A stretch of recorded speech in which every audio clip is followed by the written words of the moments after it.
Hey, thanks for coming back. And in today's video, I'd like to talk to you about another USB microphone. And it's this one right here, the FiFine K658 podcasting microphone.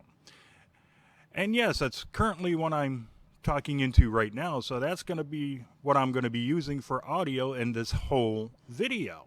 Also, I am using the webcam that's built into my laptop, and I am using the camera app that's built into Windows for this entire video. Now, the K658 is an end address microphone. Let me explain what that means. You talk into this part of the microphone, right here, right on the end. If you try talking on the side, this is what the microphone is going to sound like. Now, FiFine made this to be a podcasting microphone, and I know a lot of you are used to seeing people using things like the Blue Yeti or the Blue Snowball or something of that nature where they talk on actually to the side of the microphone. Well, in podcasting, you'll want to have an end address microphone. And this is what it's going to sound like. And the sweet spot, by the way, is anywhere from 4 to 6 inches away from the microphone. Since it is a USB type microphone, it is already plug and play. Nothing additional to download or install. Once you plug it in, Windows will recognize it and you're done and away you go. Now, the cable you get is a USB type C. On one end, you're going to get the regular size USB type plug. On the other end, you're going to have the USB type C, which I have it plugged into the microphone, and I don't have a USB type C cable to show you that in, so sorry about that. And the frequency response of this microphone is 70 hertz to 15 kilohertz, which is a very decent sizable range right there. And if I'm not mistaken, most radio stations or broadcasters usually top out at that 15 kilohertz anyway.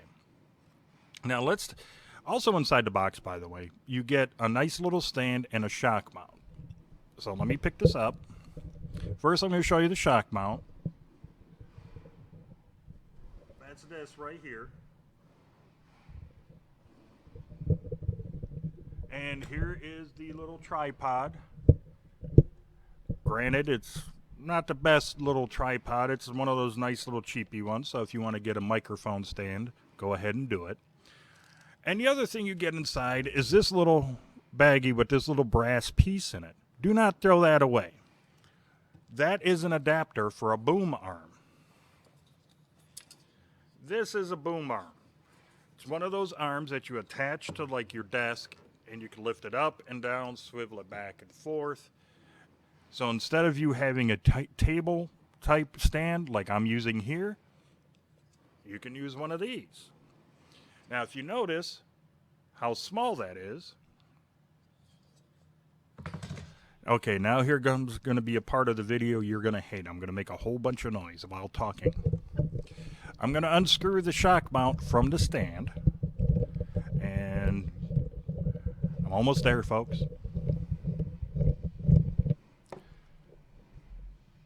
Right in here is where you're going to put that spacer. Now, let me take the boom arm again and show you the size difference. So if you put that in there, you notice it's not going to fit. This hole is too big for this mount. This is essentially what it does is it condenses, or you put it in here, you screw it in, and it makes the hole smaller so you can use a boom arm. Okay, more noise.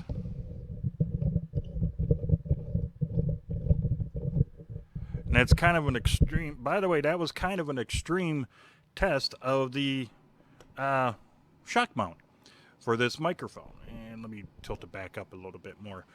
Now, if you also notice, right here, you do get some Rgb lights. They do their own little thing on this microphone. You cannot control it, meaning you can't make it brighter or dimmer. You can't speed it up or slow it down. You can't turn it to another color. Nothing. The only thing you can do is press a button on the side, and it shuts it off. You tap it again, and it turns them on. Now, this is a touch-sensitive button, so I'm going to be quiet. I'm going to turn them off and turn them on, see if there's any noise. There you go. And let me show you the button.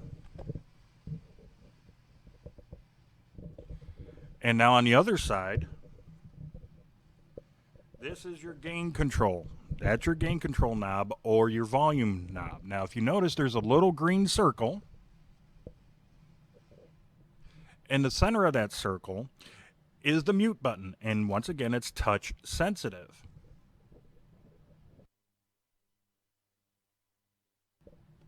Now, you noticed it turned red. Red means the mute has been activated and no sound is going through the microphone, so you can't, basically it shuts the volume off. So I'm just going to randomly talk and hit the mute button so you can hear. And then now the mute is off and there comes the sound. Currently, I do have this microphone set at about 30% in gain.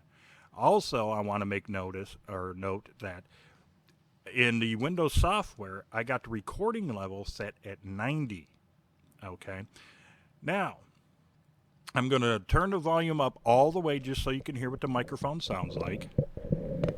And there we go. The microphone is now turned up all the way, and I'm actually about a good 4 inches away from the microphone. Now, if I'm going to sit this... Okay, there. Now, I set the microphone a little bit so it's aiming towards my mouth, and I'm about a good 2 feet, maybe a little bit more than 2 feet away from the microphone, and I'm still talking at the normal level that I was earlier, and this is what the microphone sounds like. So right now, let me turn the microphone down to its lowest level. Now I'm about 4 inches away from the microphone again, and this is the microphone set at its lowest level.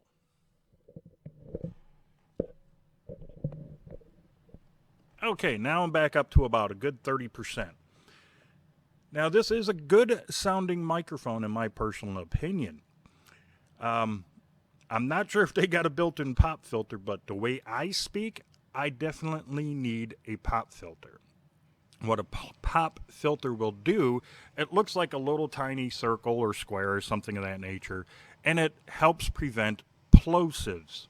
What plosives are is like when I say something with a P in it, there's a sudden rush of air or shock wave that goes right into the microphone. And that pressure can actually overload the microphone for that quick second. And that's why you hear sometimes some thumping when people are talking, or a little bit of a distortion or a funny sound when they say something, like Peter Piper picked up whatever. I'm not going to say that.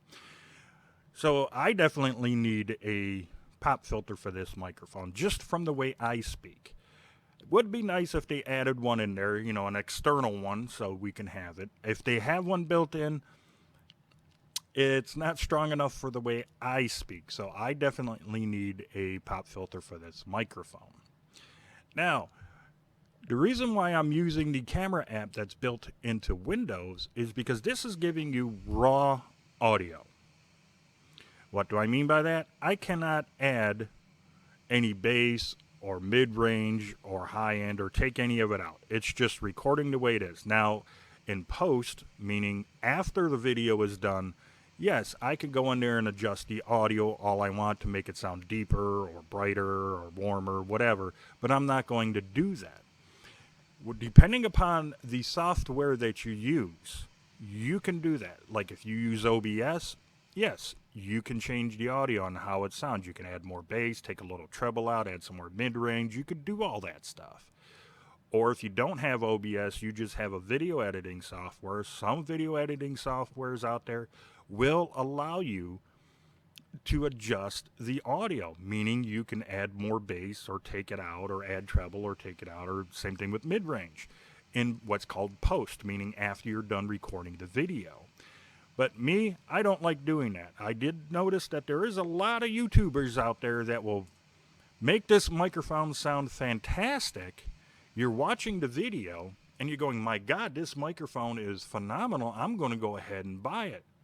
Then when you get it, it doesn't sound nowhere near like what they did, what their video sounded like. Well, that's because those people don't tell you, either in the video or even in the description, what their audio settings were done on.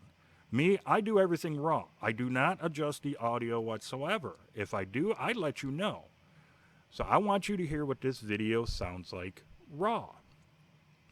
So do I suggest you get this microphone? Well, yeah, it's a great beginning microphone if you want to get into podcasting or gaming or live streaming. It's a great one for that. But definitely you have to get to know the software also that you're using to get to live stream or game or whatever, if they have like any form of audio controls, not just volume, but like the bass, mid-range, and low or high ends. You got to make sure you understand all that.